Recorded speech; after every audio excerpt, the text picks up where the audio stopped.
Irmãos, hoje nós vamos conversar, vamos meditar na palavra de Deus, também sobre um nascimento milagroso de um grande homem de Deus, aliás, o maior homem nascido de mulher, segundo Jesus Cristo, as Escrituras, que é João Batista. E nós vamos ler os versículos do capítulo 1, do 8 até o 17. E diz assim a palavra de Deus: Ora, aconteceu que, exercendo ele diante de Deus o sacerdócio, na ordem do seu turno, coube-lhe por sorte, segundo o costume sacerdotal, entrar no santuário do Senhor para queimar o incenso.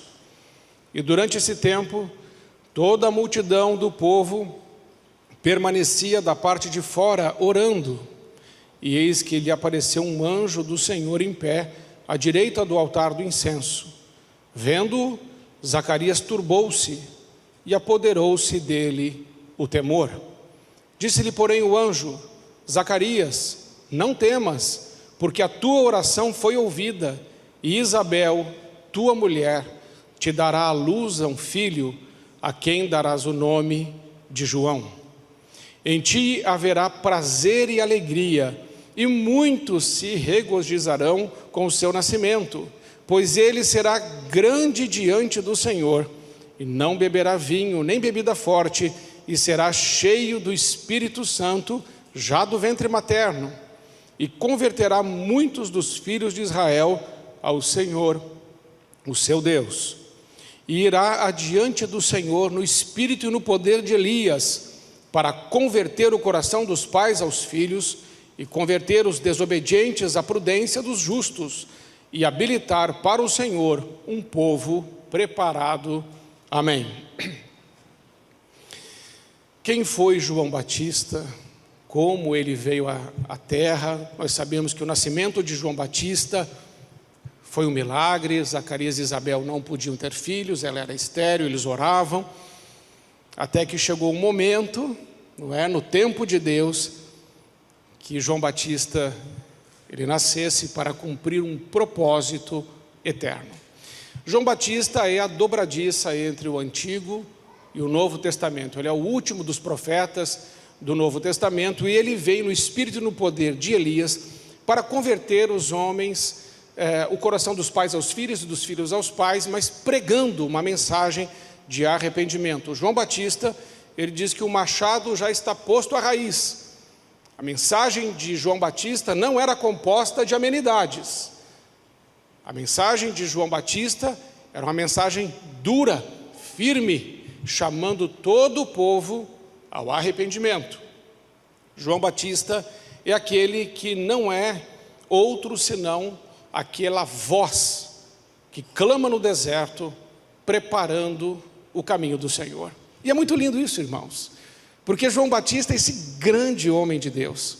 Ele realmente é o maior homem nascido de mulher, portanto, ele é maior que Salomão, que Davi, que o profeta Elias, é maior que Eliseu, maior que Sansão.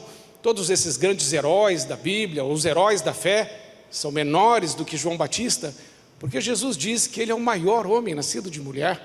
Então, quando eu olho para isso, eu fico pensando aqui nesse texto, quem preparou aquele que preparou o caminho do Senhor? Em que família ele nasceu? O que ele aprendeu em casa? No como ele foi ensinado e fundamentado para crescer um homem tão forte, tão fiel, tão poderoso em palavras. Sabemos que o ministério dele foi curto. Alguns teólogos falam em 6 meses. E ele não fez milagre algum. Contudo, foi o maior homem nascido de mulher, porque ele vem à frente do Salvador, preparando o caminho. E quando a gente vê o nascimento de João Batista e as coisas que estão escritas, o versículo 14 já me chama a atenção, porque ali diz que ele foi a alegria dos seus pais. Em ti haverá prazer e alegria. Coloca lá o versículo 14, está escrito assim: em ti haverá prazer e alegria. os filhos devem ser motivo de prazer e de alegria para os seus pais. O projeto de Deus é que os filhos sejam bênção para os seus pais. É que os filhos tragam, em vez de tristeza, alegria. Em vez de dor, consolo. João Batista nasce para trazer a alegria para os seus pais. Nós temos a missão de preparar a próxima geração. João Batista foi preparado para preparar o caminho do Senhor. E dentro disso, irmãos, eu quero destacar algumas coisas importantes. A primeira, não existe maior responsabilidade dada aos homens, a uma família, do que cuidar de uma criança. Não existe responsabilidade maior na nossa vida, nós que somos pais, do que cuidarmos dos nossos filhos e prepará-los para cumprir a santa vocação, o santo chamado, o propósito para o qual o Senhor os criou. Hoje, infelizmente, nós temos muitos pais marginalizados, dispersos, pais que fugiram à sua responsabilidade. Contudo, eu creio que ali na família de João Batista, Zacarias era um homem que comunicava algumas coisas que todo pai deve comunicar. Acredito que Zacarias comunicava a João Batista limites. João Batista, com certeza, para ser aquele homem forte, ele teve dentro de casa um pai igualmente forte no Senhor, que ensinou a ele os limites da palavra de Deus, aquilo que pode e que não pode, aquilo que é e que não é, aquilo que é certo e aquilo que é errado. Ele aprendeu primeiro com seu pai Zacarias, mas não só o limite, acredito que ele também comunicou ao seu filho segurança. Como é bom quando a gente tem uma figura paterna que comunica limite, que comunica segurança e que comunica direção. Nós somos mais dependentes do casamento dos nossos pais do que a gente imagina. Quando nós nascemos numa família funcional, louvado seja Deus por quem nasceu numa família funcional, aonde tem um pai presente que dá limite, que dá direção, que passa segurança, uma mãe como Isabel, que com certeza comunica vínculo, nutrição, organização, e que estão juntos num casamento sólido. E nós sabemos que o casamento agora forma uma terceira pessoa que também comunica, e o casamento comunica a amizade, afetividade e sacrifício.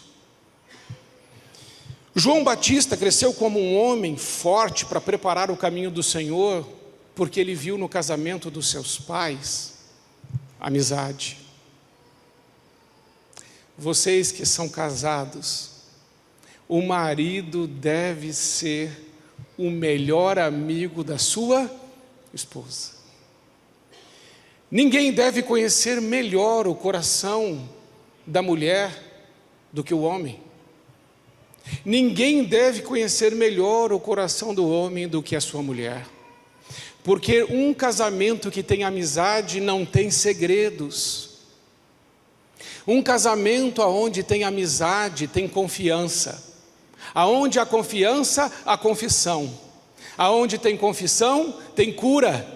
E aonde tem cura, tem maturidade. O casamento que tem amizade se transforma num casamento maduro, com pessoas maduras, que comunicam boas coisas a seus filhos. Mas o casamento não é só feito de amizade. O casamento também vai comunicar a afetividade, o desejo de estar perto, o amor eros. E ele é importantíssimo. Por exemplo, agora a Márcia vai viajar, vai ficar 10 dias fora. Antes de ela viajar, eu falei assim, já estou com saudade. E a gente tem uma regra lá em casa: quem viaja traz presente. Então eu já estou esperando o meu. Mas como é bom quando o cônjuge sai e o outro fala assim: você nem foi ainda, mas eu já estou com saudade. É tão bom quando nos amamos e nos respeitamos. Quando os filhos veem isso, eles se sentem protegidos, amados, seguros, apoiados. Mas o casamento também comunica sacrifício, amor ágape. E eu acredito que Zacarias e Isabel comunicavam isso a João Batista. Um amor sacrificial. Eu lembro que na minha caminhada de casado, teve um tempo que eu e a Márcia ficávamos conversando sobre quem ia fazer mestrado. E eu falei: olha, eu acho que eu vou fazer o meu mestrado agora. E ela falou assim, e eu falei assim: não, mas quem sabe você faz? Ela falou: não, você faz primeiro, eu vou esperar. Porque quando somos casados, um fará sacrifício pelo outro. Porque o casamento não é para você ser feliz, abençoado. Casamento é para você fazer o outro feliz. O casamento não é para você ser feliz, o casamento é para te santificar. Porque no casamento é um checkmate no hedonismo da gente, no egoísmo da gente, na egolatria da gente. O casamento, irmãos, é algo tão poderoso que faz o homem amadurecer. Você sabia que saiu uma pesquisa? Já desde 2013, os sociólogos fizeram uma pesquisa. Sabe com que idade um homem amadurece? 45. É por isso que tem muitos casamentos por aí que a mulher, além dos filhos, tem mais um filhão. O bebezão emocional de 90 quilos que está passeando dentro de casa. E ela fala: eu tenho que cuidar dos meus filhos, tenho que cuidar desse abençoado. Sim ou não, mulheres? Viu? E vocês fiquem bem comportadinhos. Porque as mulheres amadurecem, sabe com quantos anos? 5. Não, brincadeira. As mulheres já nascem madura. As mulheres amadurecem, segundo o estudo, por volta de 32 anos. E aí, infelizmente, tem homens que ficam enrolando as mulheres, namorando 5 anos, 10 anos. Porque a ficha do homem vai cair lá nos 45. E um outro estudo diz que os homens amadurecem aos 54. Meu Deus! Já está apodrecendo. E ainda nem amadureceu. Mas eu creio que João Batista nasceu no lar onde Zacarias era um homem maduro.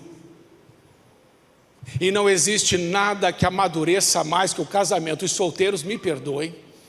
Tem muito solteiro que é maduro, que é bem resolvido. Mas o casamento amadurece o homem. Porque no casamento, para dar certo, tem renúncia, tem choro, tem lágrimas, tem sacrifício. E no casamento a gente vai crescendo e vai aprendendo a dar valor àquele companheiro, a companheira que Deus colocou na nossa vida. Amém? Então você precisa, homem de Deus, amadurecer mais rápido para você transmitir para sua esposa aquela segurança que um homem deve transmitir. E que segurança é essa, pastor? Todo homem é chamado a ser um sacerdote. O que o sacerdote faz? Ele apresenta a sua família para Deus. Como é bom quando um filho vê o seu pai apresentando a sua família para Deus. Senhor, eu estou colocando a vida da minha mulher, dos meus filhos na tua presença. Abençoa essa mulher, abençoa os meus filhos, abençoa a minha casa, protege a minha família. Percebeu que a mulher não está bem? Chama ela. Meu amor, o que está acontecendo? Mas pastor, minha mulher não para de falar. Ouve. Sabe qual é o problema dos homens? A mulher começa a falar, você já está querendo dar uma solução. A mulher não quer a solução, ela só quer falar. Deixa ela falar. Quando ela terminar, você fala assim: que bênção, meu amor. E dorme. Você vai ter paz. Custa. A Márcia não está concordando muito. Está concordando? Está concordando. Então você é um sacerdote, representa a sua família diante de Deus. Mas Deus chamou o homem, creio que Zacarias era esse homem, um profeta, aquele que representa Deus dentro de casa. E nós precisamos de homens assim, que vão nos quartos dos seus filhos e dizem: Senhor, eu profetizo que o meu filho, que a minha filha, que a minha casa, que a minha família vai viver todos os sonhos que o Senhor tem. Eu protejo a minha casa, livro ela de todo mal. Peço que o Senhor cerque a minha casa agora com muros de fogo. Senhor, fica no meio de nós. Pai, em nome de Jesus, eu expulso da minha casa toda a presença maligna, em nome de Jesus, e declaro que a minha casa é um lugar de paz, de amor, de alegria, de perdão, de reconciliação, conforme diz a tua palavra, e concordo que a minha família será sempre inabalável no Senhor, porque o Senhor é a rocha dessa casa. Um homem que é profeta. Creio que Zacarias era esse homem. Mas não só isso, o homem deve ser protetor. A mulher precisa se sentir protegida por este homem. O homem deve passar à sua esposa a proteção. E essa proteção, irmãos, ela vem porque esse homem está caminhando com Deus, não porque ele é um homem forte nele mesmo ou de temperamento forte. Eu não estou falando de ser um machão. Eu estou falando de uma proteção de um homem que anda com Deus, da segurança de um homem que anda com Deus, das convicções de um homem que anda com Deus e dos princípios de um homem que anda com Deus. O homem é protetor, mas o homem também é provedor da sua casa. Ele provê tudo o que a sua família precisa, fisicamente, emocionalmente, espiritualmente. Eu creio, em nome de Jesus, que Zacarias foi este homem, e creio que Isabel foi uma mulher que representava dentro da sua casa a presença do Espírito Santo. Uma mulher nutridora, uma mulher que organiza, uma mulher que cria vínculo, uma mãe que é advogada, uma mãe que intercede, uma mãe que se posiciona, uma mulher sábia, uma mulher de Deus. Este casal preparou aquele que prepararia o caminho do Senhor. Eu creio, em nome de Jesus, que nós estamos preparando a próxima geração para fazer a diferença, mas nós mesmos precisamos fazer a diferença hoje, fazendo as escolhas certas. Por isso, irmãos, eu quero ainda tirar daqui a importância, irmãos, da maturidade. E para falar da maturidade, a maturidade tem algumas evidências. E a primeira evidência de uma pessoa madura é a gratidão. Acredito que Zacarias e Isabel ensinaram a João Batista a ser um homem grato. A palavra de Deus diz: em tudo, dai graças. Mas pastor, deu tudo errado. Agradeça, porque não foi pior. Podia ter sido pior. Agradeça. Irmãos, toda vez que acontece comigo de eu pegar um caminho errado na estrada, não é? Às vezes eu pego um caminho errado. Aí a Márcia fala assim: vamos levar mais 20 minutos para chegar. Eu falei: foi um livramento. Aí ela fica assim: será? Eu falei: tenho certeza. Maturidade é ser grato. Quando um pneu do seu carro furar, você vai ficar xingando ou você vai dizer: Senhor, obrigado porque eu parei aqui, o Senhor evitou que eu morresse ali na frente. Vou trocar o pneu como? Triste ou cheio de alegria? Cheio de alegria. Eu estou vivo, minha família está viva, nós estamos bem. Em tudo dai graças. Seja grato por aquilo que Deus tem feito, e consiga, em nome de Jesus, enxergar a graça de Deus mesmo onde parece que não tem. Em segundo lugar, a maturidade de um casal que está alinhado segundo os propósitos de Deus. A segunda evidência da maturidade é ser inclusivo, aceitar o que é diferente. Irmãos, às vezes nós temos dificuldade de aceitar o que é diferente, nós gostamos daquilo que está dentro dos nossos padrões. Mas veja João Batista, ele era um cara diferente. Ele vestia roupas diferentes, pele de camelo, cinto de couro. Ele comia gafanhoto, mel silvestre. Ele habitava no deserto. Ele é um cara diferente, um cara estranho, que morava num lugar estranho, que tinha uma mensagem estranha. Mas apesar de ele ser tudo isso, ele era cheio do Espírito Santo de Deus desde o ventre. Não deixe que os seus paradigmas façam você perder a bênção e a graça de Deus sobre a sua vida. Porque às vezes você está olhando uma coisa estranha e você já julga, já rotula, isso não é bom, isso não é de Deus. Não é verdade.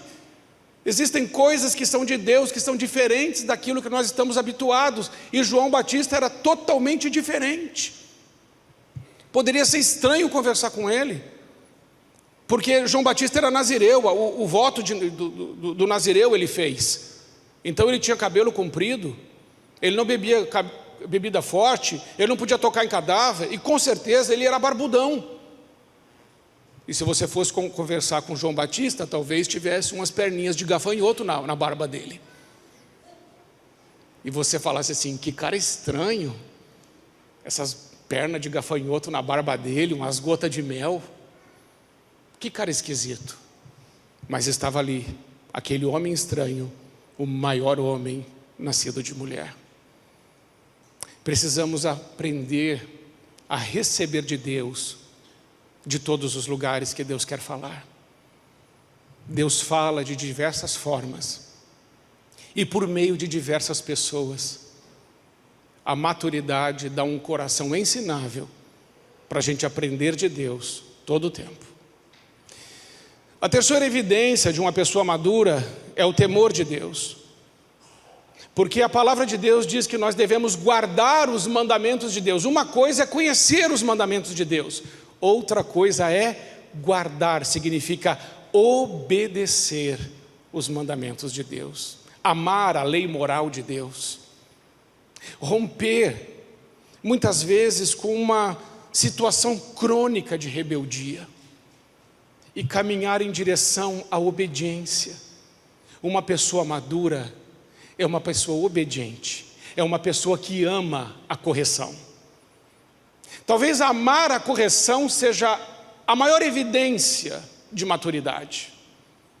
Você já viu criança? Quando a gente chama a atenção de uma criança de 5 anos, 7 anos, como é que ela reage? Ela faz birra, ela faz bico. Tem algumas que se jogam no chão e fingem um infarto. São umas peças, não são? Elas dão um show. E você fala assim: meu Deus, que criança mais, né? Faz manhinha. Mas é normal na criança. O problema é quando a gente cresce e a gente não consegue amar a correção. Você lembra, às vezes, que os seus pais te chamaram a atenção e na hora você não gostou? Mas depois que você cresceu, você diz assim: pai, mãe, muito obrigado por todas as vezes que vocês me chamaram a atenção.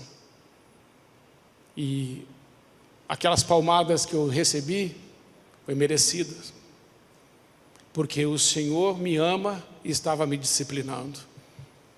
Hoje nós vivemos uma geração melindrosa, uma geração que ama o prazer, uma geração que não se envolve com as coisas de Deus e que não aceita a correção.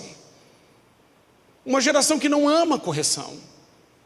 Irmãos, as nossas famílias precisam ser famílias fortes no Senhor, que colocam os limites e que ensinam os filhos a amarem a correção, porque somente assim eles serão maduros. Por isso João Batista foi o grande homem, porque ele nasceu num lar onde tinha essas coisas. Outra evidência de maturidade, e creio que isso estava na vida de Zacarias e Isabel, é o domínio próprio. Irmãos, quem não tem domínio próprio, tem um demônio próprio. Porque tem gente que é muito fácil de você tirar ela do prumo. Acontece uma coisa ou outra, já perde a paciência, estoura. E aí fala assim: não, é que essa pessoa aí tem uma personalidade forte. Não, essa pessoa é fraca. Forte é quem tem domínio próprio. Nunca permita que alguém tire você do eixo. Não erre junto com o outro, deixe o outro errar sozinho, tenha domínio próprio. Porque o domínio próprio é uma evidência da maturidade e uma evidência da presença do Espírito Santo na nossa vida. E o casal precisa de ter isso para ensinar e cuidar dos seus filhos da forma correta. Agora, pastor, e a ira? Eu posso me irar? Pode. A ira pode até ser santa. Quando você vê uma injustiça e o seu coração se enche de ira, é bom, porque ela vai te movimentar, você tomar uma atitude para promover a justiça, a paz, o conserto, o equilíbrio. Isso é bom. Mas a ira deve ser um combustível para fazer o bem. Irai-vos, mas não pequeis. Não se ponha o sol sobre a vossa ira. Amém, irmãos? O outro versículo vai nos ensinar que João Batista foi destinado a ser grande. Está escrito assim: porque será grande diante do Senhor, e não beberá vinho nem bebida forte, e será cheio do Espírito Santo já desde o ventre materno. Irmãos, ele foi destinado a ser grande, mas grande diante de Deus. Precisamos tomar cuidado com isso, porque eu creio que Zacarias e Isabel não estavam muito preocupados em colocar lá o João Batista em Harvard. Não estavam muito preocupados em colocar o João Batista nas melhores escolas, para que ele alcançasse diante dos homens os melhores títulos, ou que João Batista tivesse muitas posses. O que eu vejo em Zacarias e Isabel é ensinando aquele menino a seguir os preceitos e a lei de Deus, ensinando aquele menino a temer o Senhor e a guardar os seus mandamentos, ensinando aquele menino a andar debaixo da dependência de Deus, orando e buscando a presença do Senhor, discernindo a vocação e o propósito para o qual Deus o criou. Isso é tão verdade que quando interrogam João Batista e perguntam assim: quem é você? Ele não diz eu sou João Batista. A resposta dele é: eu sou a voz que clama no deserto, preparai o caminho do Senhor. João Batista não responde a essa pergunta com a identidade que ele recebeu na terra, mas ele responde essa pergunta com a identidade que ele recebeu do céu. A sua vocação era preparar o caminho do Senhor, e estava muito claro isso para ele, porque ele foi educado numa casa onde se teme a Deus, onde se adora a Deus, onde se ora, onde se chora na presença de Deus, onde se pede perdão pelos pecados, e onde tem reconciliação, amor, paz e alegria.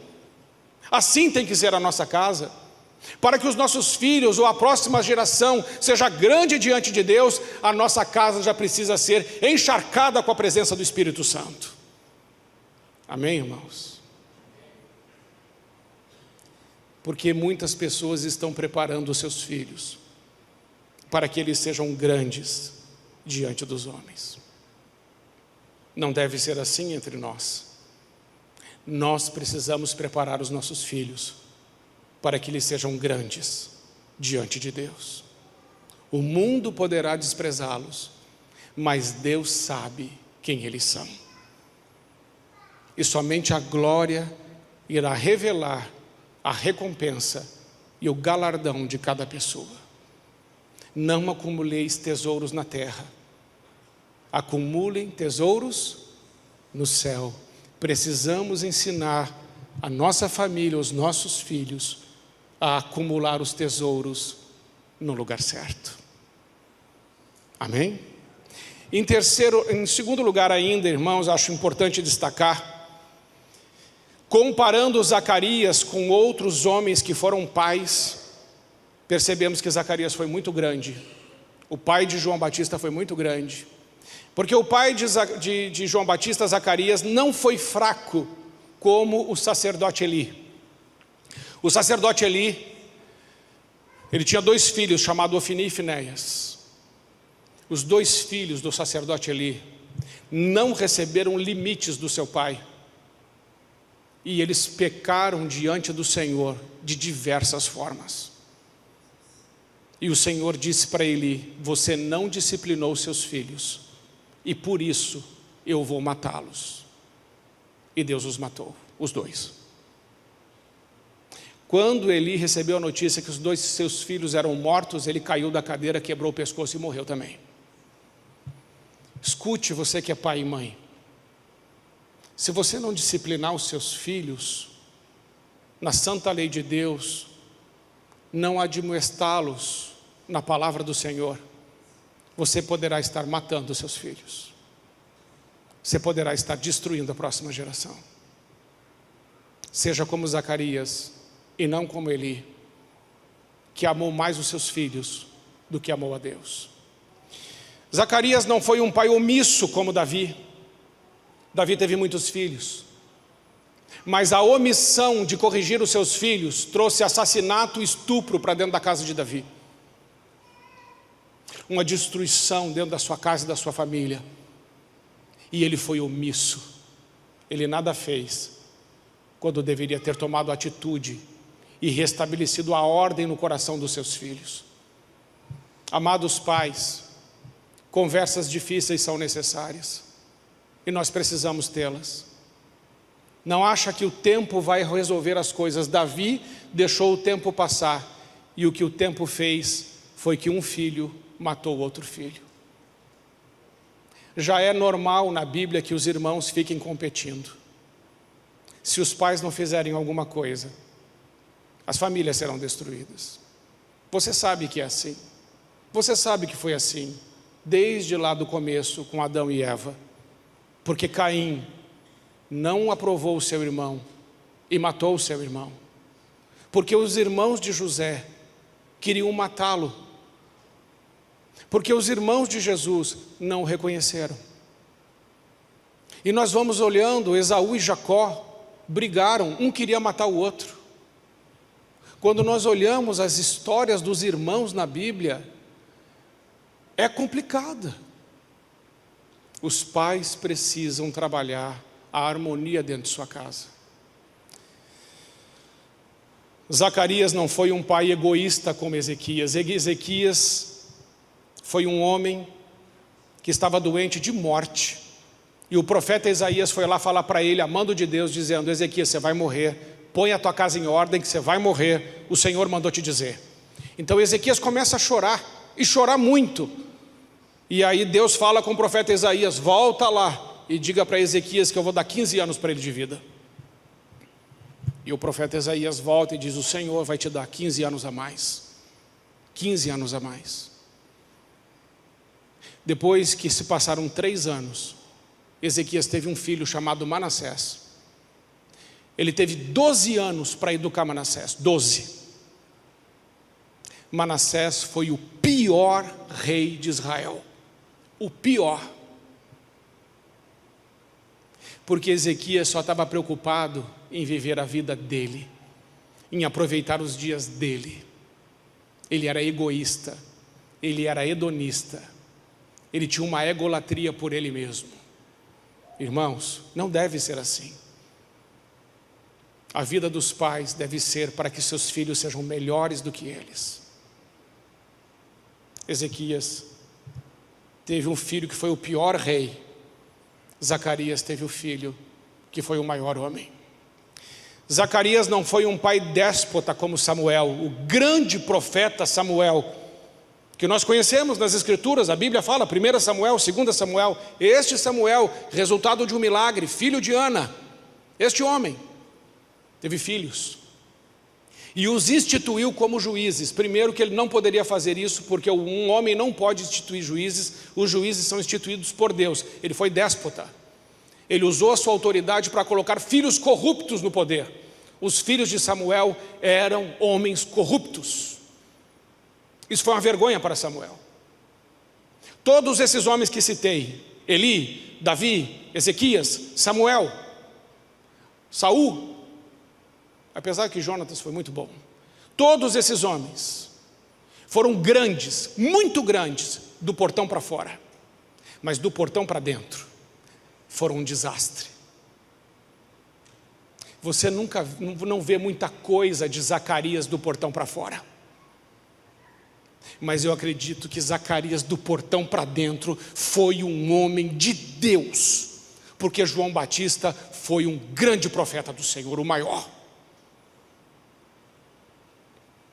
Amados pais, mães, nós precisamos ser grandes do portão para dentro, não do portão para fora. Primeiro dentro, depois fora. Amém? A terceira coisa que eu aprendo nesse texto é que João Batista foi consagrado e cheio do Espírito Santo, diz o versículo 15. Porque será grande diante do Senhor e não beberá vinho nem bebida forte. Isso significa que ele é consagrado nazireu. E será cheio do Espírito Santo já desde o ventre da sua mãe. Oh, irmãos, que coisa boa. O que é ser cheio do Espírito Santo?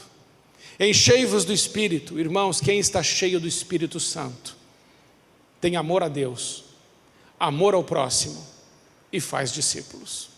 Eu tenho um texto para te mostrar. O texto é Efésios 5, 19 a 21. Falando entre vós em salmos, hinos e cânticos espirituais, cantando e salmodiando ao Senhor no vosso coração. Falando entre vós em hinos, salmos e cânticos espirituais. O que isso quer dizer? As nossas conversas precisam estar centradas na palavra de Deus.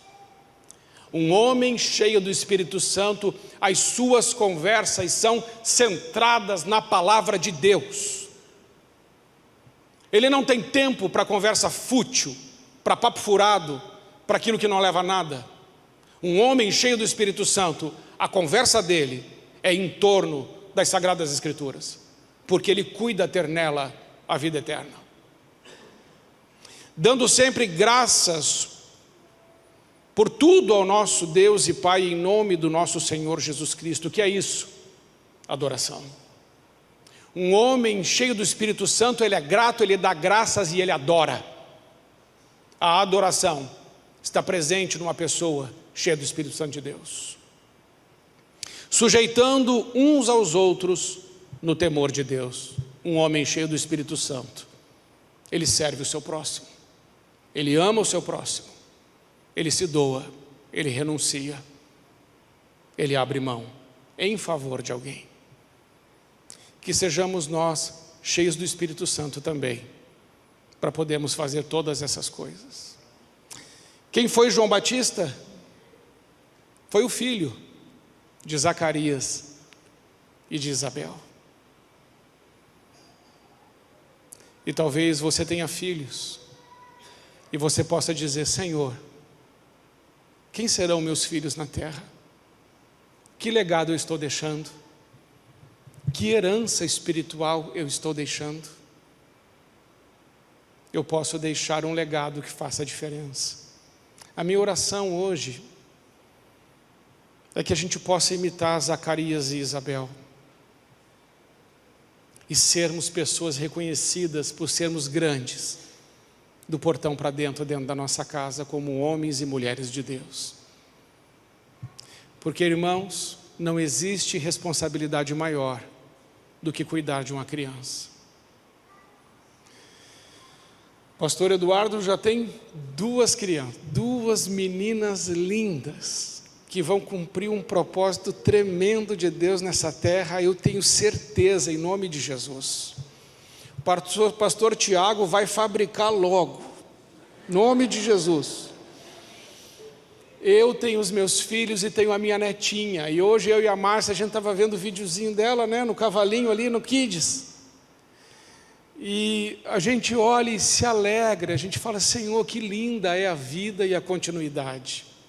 A nossa vida passa tão rápido, e as escolhas que fazemos vão revelar onde está o nosso coração. Que eu e você, ao morrermos, possamos deixar um legado sobre a terra. Que eu e você, ao morrermos, possamos deixar pessoas tementes a Deus e que buscam ser cheias do Espírito Santo. Pessoas que não se importam com o reconhecimento dos homens, mas que se importam muito em agradar a Deus. Que seja assim em nossas vidas e famílias, em nome de Jesus. Amém. Pode ficar em pé. Quero chamar o louvor. Nós vamos louvar ao Senhor. E enquanto nós louvamos ao Senhor, enquanto esse louvor estiver tocando, quero convidar você a fazer uma oração e agradecer a Deus pela sua família. E se os seus pais não são perfeitos, honre os seus pais, ame os seus pais e abençoe os seus pais. Porque existem filhos que preparam o caminho para os seus pais até Deus. Nem sempre são os pais que encaminham seus filhos. Existem filhos que encaminham seus pais. Por exemplo, o pastor Eduardo batizou o seu próprio pai.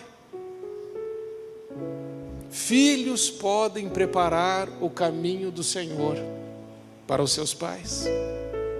E pais devem preparar o caminho do Senhor para os seus filhos.